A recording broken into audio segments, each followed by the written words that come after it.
Hello बच्चों, कैसे हैं आप। कल हमने अलंकार की परिभाषा की और अनुप्रास अलंकार किया। अनुप्रास अलंकार शब्दालंकार, तो शब्दालंकार का एक भेद यमक अलंकार आज हम करेंगे। देखिए, सबसे पहले यमक शब्द का यमक शब्द का अर्थ। यमक शब्द का अर्थ होता है जुड़वा। जुड़वा में क्या होता है कि जैसे दो बच्चे हैं, वो एक जैसे होते हैं देखने में, लेकिन स्वभाव उनके अलग अलग होते हैं।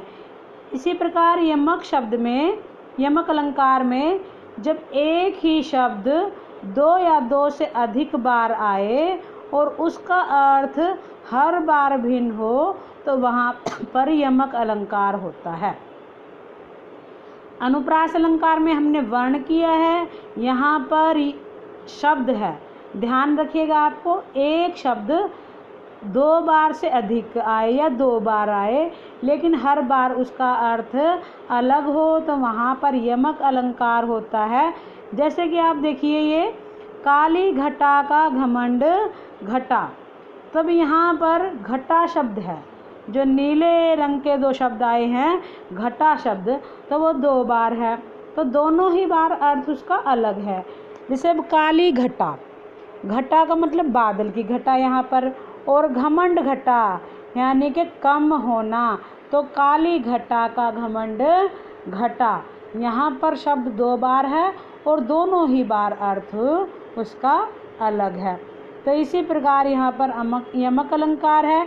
एक और देखिए, कनक कनकते सोगुनी मादकता अधिकाए, वो खाए बोराए जग या पाए बोराए। अब यहाँ पर कनक शब्द दो बार आया है और दोनों ही बार इसका अर्थ अलग है।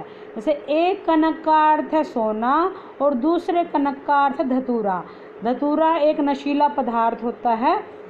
तो इसी प्रकार जैसे ये कहते हैं कि सोने में धतूरे से 100 गुना ज़्यादा नशा होता है, क्योंकि अगर धतूरा खा लेते हैं, केवल खाने से ही नशा होता है, लेकिन वो जो सोना है, कनक है, वो तो केवल प्राप्त होने से मनुष्य के अंदर नशा हो जाता है। इसी प्रकार एक और मैं बताती हूँ, तू मोहन के उर्वशी हवे उर्वशी समान, तो यहाँ पर भी उर्वशी शब्द दो बार आया है, दोनों ही बार इसका अर्थ अलग है। अगला है श्लेष अलंकार। श्लेष शब्द का अर्थ है चिपकना।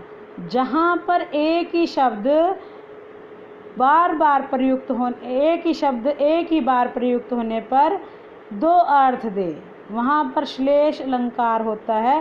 कहने का अभिप्राय क्या है कि एक ही शब्द के दो अर्थ चिपके हो, वहाँ पर श्लेष अलंकार होता है। अब इसका उदाहरण देखिए, मधुबन की छाती को देखो, सूखी इसकी कलियां। अब यहाँ पर कलियां शब्द है, इसके दो अर्थ हैं। खिलने से पूर्व की दशा फूल की दशा, और यौवन से पहले की दशा। फिर है जो रहीम गति दीप की, कुल कपूत गति सोए, बारे उजियारे करे बढ़े अंधेरा होए। यहाँ पर भी बारे का अर्थ और बढ़े का अर्थ दो बार है। बचपन में, जलाने पर, बड़ा होने पर, बुझने पर। बच्चों, आपको ये दोनों अलंकार की, यमक अलंकार की और श्लेष अलंकार की परिभाषा उदाहरण सहित याद करनी है, फेयर नोटबुक में लिखनी है। उम्मीद करती हूँ आपको दोनों ही अलंकार समझ आ गए होंगे। कल हम अर्थालंकार करेंगे। धन्यवाद बच्चों।